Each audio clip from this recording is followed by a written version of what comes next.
So in this paper, Vincent and I ask a classic question: how do we measure informed trading? So let me quickly motivate it. Adverse selection is one of the key ideas in economics. Think about Akelev's lemon problem. And in the context of financial market, it means that some investors have better information than others. And even though we know some of those investors are pretty public, we know that in general, informed investors are very discreet about their trading strategies. They try to hide their trade execution. And this is why the main problem for measuring informed trading is we just rarely directly observe it. So the literature solves this problem by going structural. We can model how informed and uninformed investors trade. We can solve for the equilibrium, take the model to the data, and estimate the structural parameters. So most of the informed measures actually builds on this intuition. So think about Kyle's lambda, the components of the bid-ask spread, PIN are the most famous example. These are some of the most highly cited papers in market microstructure, and for a good reason, because we really, really need those measures. However, several recent studies question the ability of standard measures to capture informed trading, particularly for those small cases where we do observe it directly, such as activist trades, illegal insider trades. And it's really difficult, right, to measure it because we know informed investors really hide their trades. So the question is, can we come up with better measures of informed trading? And our answer is yes. So in this paper, we introduce a new measure of informed trading, which we call informed trading intensity, or ITI. Instead of modeling informed trading and trying to improve on existing measures, we offer a completely different approach, which is like completely data-driven, let the data speak. So we estimate ITI in two steps. So in the first step, we take a data set where we directly observe informed trading, for example, the trades by activist investors, and try to understand what are the differences between the days that informed investors trade and the days they don't trade. So think about maybe Bill Ackman bought some Chipotle on Wednesday, but not Tuesday. What is the differences between Wednesday and Tuesday? Is the volume higher? What about volatility? What about the bid-ask spread? So we will use approximately 55 intraday variables and look at the differences. And the machine learning approaches will help us really nail down those differences between trades that days that informed investors trade and days that they don't trade. Step number one, once we estimate this model, we go to step number two, where we extrapolate this measure from this small subset to the entire cross-section of stocks. Sort of in the same way as you would do if you had like regression coefficients, which you apply to the data. So at the end of the day, ITI will be a number between 0 and 1, and we will be able to estimate it for any stock on any day with available intraday data. What are the results? So if we try to detect activist trades out of sample, ITI will do particularly well, especially relative to the existing measures. We think it's because it captures important nonlinearities and interaction in the data that I will show in a couple of slides. But most of our results are for this big data set and extrapolate to the entire cross-section. So first of all, even though ITI is trained on activist trades, it also picks up trading by other informed investors. In particular, ITI is higher on days when corporate insiders trade and days that short sellers execute their large trades. ITI is also higher around important information releases, such as earnings announcement, M&A announcement, and unscheduled news releases. ITI is related to price reversal. We know that informed trades have permanent price impact, uninformed trades have temporary price impact. So consistent with ITI capturing informed trading, we see that there is less price reversal after high ITI days. Our key application will be look at the relationship between ITI and the cross-section of stock returns. We find that ITI consistently positively predict future weekly and monthly stock returns, consistent with information risk being priced. Finally, if we estimate ITI on opportunistic insider trades instead of activist trades, all of the above results carry through. So our method is kind of invariant to whether we use activist trades, insider trades, or something else. which actually highlights that different types of informed traders seem to execute their trades in a similar way. So what do those results mean? What are the main takeaways here? So first of all, it looks like the approach that we introduced is effective at capturing informed trading. And eventually we will share our measure and hope that all of you will use it, and maybe some of you even will approve on our approach. Secondly, we provide a couple of key empirical insights about nonlinearities, interaction, the relationship with stock returns. But my favorite is that it looks like different groups of informed investors trade similarly, and this is what ITI picks. And it was not a priori clear to me and my co-authors that, for example, activists, short sellers, or corporate insiders will execute their trade in a similar way. Finally, we provide an example of how machine learning methods can be applied to market microstructure and provide important economic insight. As you know, machine learning becomes more and more prevalent in social sciences. So this is the paper. Let me dig deeper into the details. So step number one, we need to pick up at the data set where we directly observe informed trading. So we will use so-called 13D filing by activist investors. It's well known that activists are informed, so Slava and Pierre, among many others, show this. Not all activists are informed as Bill Ackman and Carl Icahn, but on average they are. Activists generally do not disclose their trades, but they have to in some special circumstances. For example, if Bill Ackman buys a lot of Chipotle, once he crosses the 5% ownership mark, he has to submit the 13D filing in a few days. And in this 13D form, he has to disclose his trades in Chipotle in the last 60-day window. So we will collect the 30D filings in those 60-day windows. And at the end of the day, what we will get is we will get approximately 57,000 stock day observations.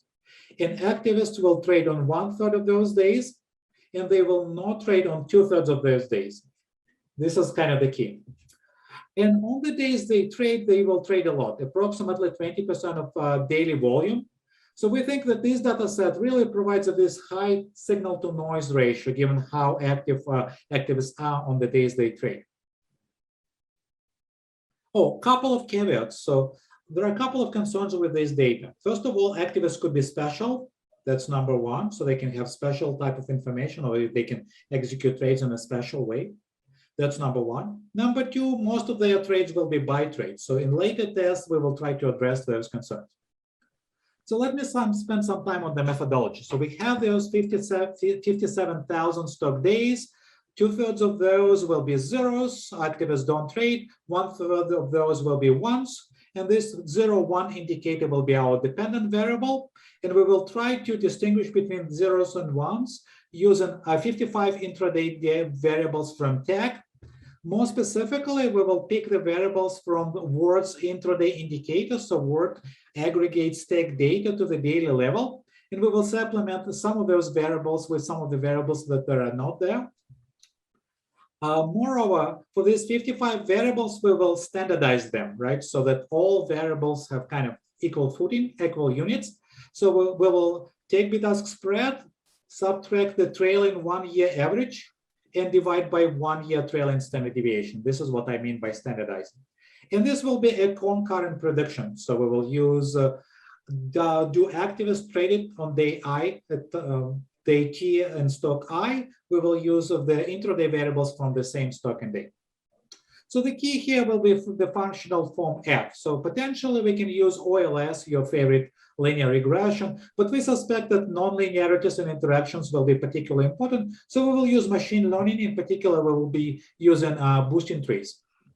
Of course, it's impossible to explain boosting trees in just 1 minute. Just to give you some idea, boosting trees consist of 2 elements. So it's trees and boosting. So trees, here's an example of the simple tree. So trees are simple multidimensional step functions. So we'll start from the top, and once we reach the bottom, we make the prediction. So for example, if the volume is higher than average on a given stock day, we will move to the right. If here the next variable is volatility, so if volatility is lower than some threshold, we will move to the left. If price is higher than threshold, we move to the right. And finally, in this final node, we make a prediction. So Well, in 75% of those stock days, activists traded. That's our prediction. So these are how trees work. Single tree is not a very good predictor, so we'll need to combine multiple trees. And the idea behind boosting is if we add a new tree, instead of just adding it randomly, we will focus on the examples that the previous trees get wrong. So we will focus on the hardest to predict cases and then combine multiple trees by weighting them. So that's the idea behind boosting trees, but of course, it's much more know-how will go into actually executing them.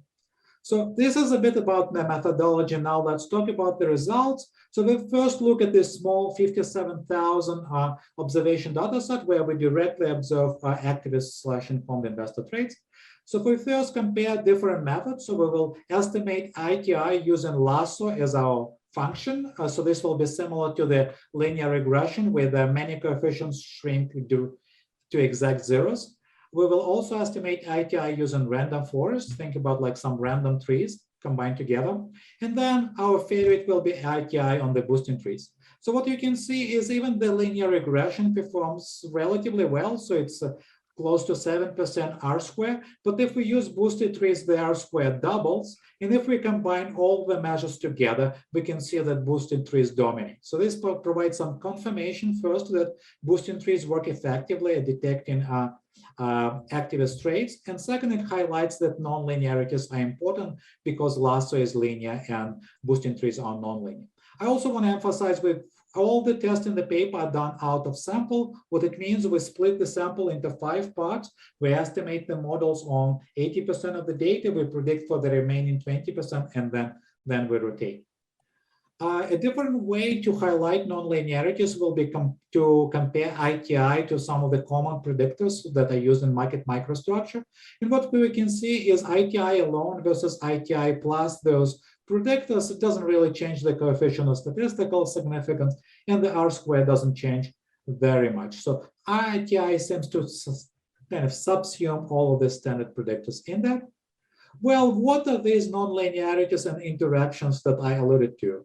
Of course, machine learning is pretty much a black box, so it doesn't have that much interpretability, but we can try our best. And the first thing I will show you are so-called partial dependence plot. So boosting trees tell us which variables are important, and all of them are, but volume and volatility are the two most important. So we can look at how ITI depends on volume and how does ITI depends on volatility. And what we can see is ITI is increasing in volume, but we can also see that this relationship is concave, while the relationship between ITI and volatility is decreasing in convex. So we clearly see those non-linearities in how the measure of informed trading depends on the two key parameters. And these facts are important for the future theories to match. Now let's move to the interactions, right? With interactions, it's a little bit more difficult. So what we will do, we will take ITI, and which is complex, and approximate it by a simple decision tree, so-called surrogate tree. And what we see here is, well, the first variable is volume. And if the volume is high, we move to the right. And if volatility is low, we move to the left. And for this particular node, the value of ITI is 69, which is twice higher than unconditional average of 35. So ITI is significantly higher on the days when volume is high and volatility is low. So that's an example of important interaction between volume and volatility, which kind of links to the informed trading. Okay, so interactions, volatilities. One of the concerns is we, of course, know that market microstructure changed a lot during this sample period. Think about algorithmic trading, high-frequency trading. The blue line, however, shows that ITI's ability to detect activist trade seems to be pretty constant over the sample period. We were kind of surprised with this, but it's good that ITI is consistent. Right. Enough with a small data set. Let's go to the entire stock by day universe, 1993 to 2019, with available tech data. We will exclude 13D filings, which we use to estimate the model here. So first of all, let's look how ITI works for other types of informed trading. We know that corporate insiders, when they do their non-routine opportunistic trades, those seem to be informed. And we find that ITI is higher on those days than insiders trade. What's interesting here, so insiders, they both buy and sell, and we see that ITI works for both buy trades and for sell trades, even though the ITI itself is estimated primarily on buy trades. And it works both with and without controls. Okay, let's look at guys who are specialized in selling. Let's look at short sellers. Short sellers are informed, and we will quote as one the days when short interest increases significantly, and try to see how does ITI behave on days with significant increase in spikes in short interest. And we again see that ITI is consistently high and highly statistically significant on those days. So ITI is higher on days than short sellers trade. So ITI seems to capture this kind of trading by other types of informed investors, at least for short sellers and corporate insiders. Okay, so there's a kind of specialized test. Let's look at the entire cross-section. Let's look at stock reversal. Again, as we know, informed trades have permanent price impact, uninformed trades have a temporary price impact, and this is why high stock returns today tend to reverse tomorrow. And this is what we see in the first line. Return today has a negative coefficient for predicting tomorrow's returns in all of the specification. This is just the regular reversal. What we're interested, however, is in the interaction between return and ITI, and we see that this interaction between return and ITI is positive for predicting tomorrow's returns. We interpret it as there is less reversal on high ITI days, which is consistent with ITI being a measure of informed investing. Right? More informed trading on those days, permanent price impact, less reversals tomorrow. And if you think that ITI is a proxy for turnover, we also have a specification where specifically look at the interaction between turnover and returns, and we see that a much, much different picture. So the coefficient is actually negative. All right, we also look at ITI, how ITI behaves around important information events, such as earnings announcements, and we see that earnings ITI is higher, slightly higher before earnings announcements, and it's particularly high after earnings announcements, which is consistent with some of the fears that many informed investors, they just don't have insider information, they're just better at interpreting public information. We find that ITI is higher for M&A targets before the announcement of M&As. We'll look at unscheduled news announcements and find that ITI is higher around those. Finally, my favorite test is when we go and we re-estimate ITI. And instead of estimating it on 30D trades, we estimate it on corporate insider trades.